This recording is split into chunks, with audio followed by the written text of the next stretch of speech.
Good morning, students. Let us see the solutions for the examples in problem set 1. Okay.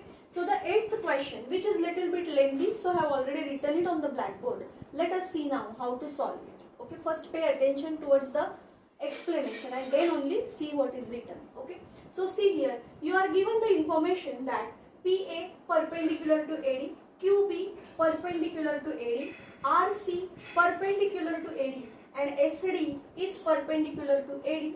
Few lengths are given to you. These values are given to you and you are asked to find the lengths of PQ, QR and SR. This is to be found. Now see how can we make the use of whatever we have studied till now, right? Now one thing we know, if two lines are perpendicular to the same line in the plane, then they are parallel to each other. This property of lines we have studied in 9th standard. So see, all these lines are perpendicular to the same line. For convenience I have labeled it as L. Therefore, can I declare that they are parallel to each other? Yes. So first thing that I can say is SD parallel to RC, parallel to QB, parallel to PA. All these four lines are parallel to each other. Once I declare this, I must remember the property of three or more parallel lines and their transversals. Right? Isn't it looking like that? Yes. So any three lines out of this I can consider, and four are there. Na? So any three I can consider are parallel, and considering PS and line L as the transversals, I can use that property. Okay. So whatever I need in order to solve that, I have just noted down here. See, I am going to need the length of BD. When I will consider SD, QB and PA as the parallel lines, I will need the length BD. Right? So I have calculated BD. What is BD?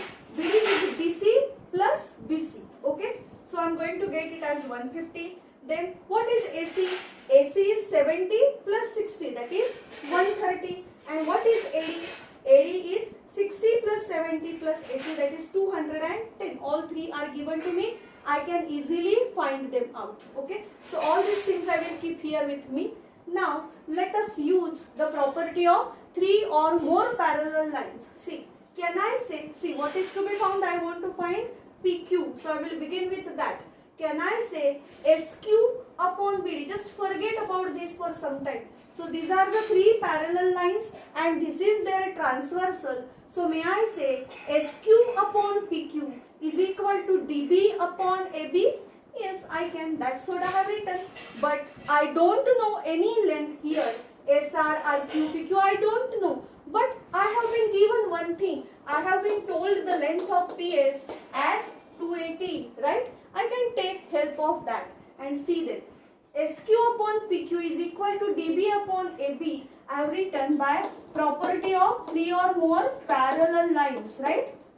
That reason you have to write. I don't have the place here, so I did not write it. Now let us go for componendo. What is the reason you are going to write here? Componendo. So SQ plus PQ upon PQ is equal to DB plus AB upon AB. That's what you will get, right? And so SQ plus PQ. SQ plus PQ is nothing but PS, right? Then DB plus AB is nothing but AD upon AB. Now here I got one unknown and all three are known to me, right? Why have I done so? The reason is I want to find PQ, but rest of them I must know. So I tried to get it, right? So see now, PS 280, AD 210, AB 60. Just substitute the values, you will get PQ as 80, right? Once you get PQ as 80, I can easily say SQ is equal to 200 because this total is 280, right? Now, let us consider the another system of parallel lines. So, I will consider now SR upon RQ. I will consider now SD parallel to RC parallel to QB. I will just forget about this, right? Now, these are the three parallel lines and these are the transversals. So, can I say SR upon RQ is equal to DC upon CB? Yes, again by the property of three or more parallel lines. You must write that reason over there. Again I will go for componendo. So I can say SR plus RQ upon RQ is equal to DC plus BC upon BC. Now SR plus RQ, isn't it SQ? Yes. Then DB plus BC, isn't it BD? Yes. So that's what I have written over here. Now again 3 are known to me, so I can substitute those values and I can get QR is equal to 280 upon 3. Now I have to find SR. How can I find SR now? Is SR equal to PS minus, means anything you can consider. Is SR equal to SQ minus QR? Yes, it is. SQ minus QR. Isn't it going to give you SR? Yes, obviously. And so SR is equal to SQ minus QR. By simplifying, I will get SR is equal to 320 upon 3. Is that clear, my dears? I will just move aside. You take a screenshot.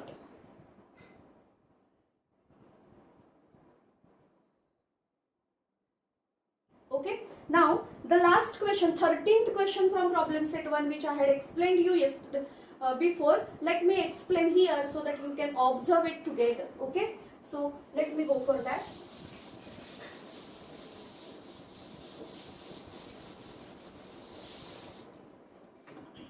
Let us first draw the diagram.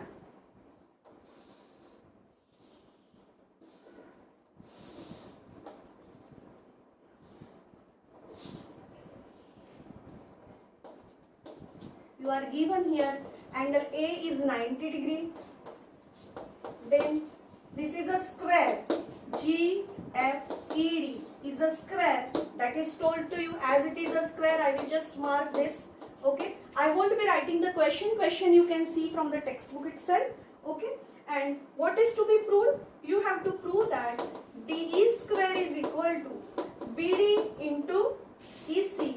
This is to be proved. Right. Now also they have given you some hint with the help of which we are going to solve this sum. So see now how we are going to solve it. You are given that quadrilateral GFED is a square. Right? Therefore, may I say GF is parallel to DE and GF is equal to FE is equal to DE is equal to GD. This is because being the opposite sides of a square.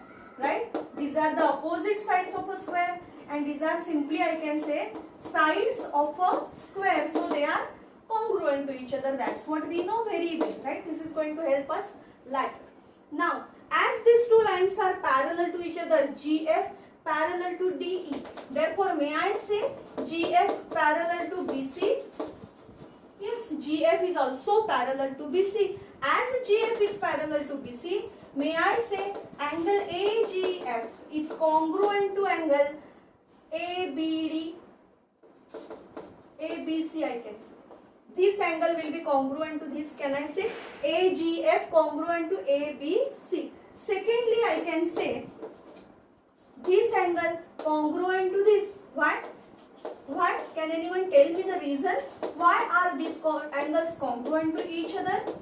Because they are the corresponding angles formed by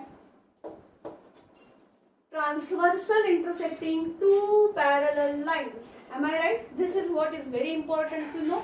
Now, after this, what am I going to do? I am going to first prove, according to the hint that they have given, I have to prove these two triangles are similar to each other. But if you observe these two triangles, right now you don't find that they have some elements with which you can declare that they are similar. What is the basic thing that we try for? We try for AA test first, right? But here AA test I need two angles congruent, but I cannot predict anything, right? Then SAS test, if I want to know, I must know something about these two sides which is even not known to me.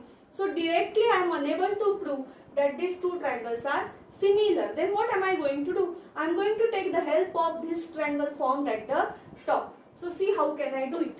Now consider the triangle AGF and triangle GBD. Now in these two triangles, do I find this angle is congruent to this? Yes, I have proved it. Do I find this angle is congruent to this? Yes, because each is 90 degree. Let me write it. Angle GAF is congruent, this one, is congruent to angle GDB because each is 90 degree. Correct? Also I can say angle AGF is congruent to angle GBD. AGF, GBD from equation number 3 because we have written it over there, and therefore may I say triangle AGF is similar to triangle. While writing the name of another triangle, be very much careful. A is congruent to D, so this must begin with D. Then G is congruent to B, so here should be B. And what is the name of this triangle? BGD. Out of that, B and D are already written, so I will write it over here by AA test. This will be our equation number 4. Okay. Now consider triangle AGF and triangle FEC. Now in these two triangles, again may I say angle A is congruent to angle E being each 90 degree. Better I will write the 3-letter name, angle GAF congruent to angle FEC each 90 degree. Secondly, we have this angle AFG congruent to angle FCE from 4th equation that we have written. This will be our 5th equation, 4th equation that we have written. So again may I say triangle AGF is similar to triangle. Now see here, AGF I must write in the same order, right? Now let me see the correspondence. A congruent to E, so it will begin with E. Then F congruent to C, so C will be here, and name of this triangle is EFC. Out of that, F is remaining. Again this will be our 6th equation by AA test. Now see, this triangle is similar to these two, and therefore may I declare by transitivity that triangle DBG is similar to triangle EFC from 5 and 6, I can say so, right? Transitivity.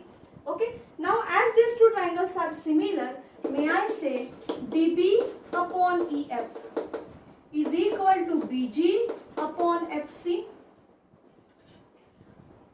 Yes, whatever is to be proved, I should keep one eye on that. See, here I have BD and EC and DE. So BD upon EF is equal to BG upon FC is equal to DG upon EC. Now why I wrote it? Why couldn't I complete with this only? Because I need CE. I did not obtain it over here anywhere, and so I have chosen this now. Okay. This is why, because being the corresponding sides of similar triangles. Now let me consider this ratio only. DB upon EF is equal to DG upon CE.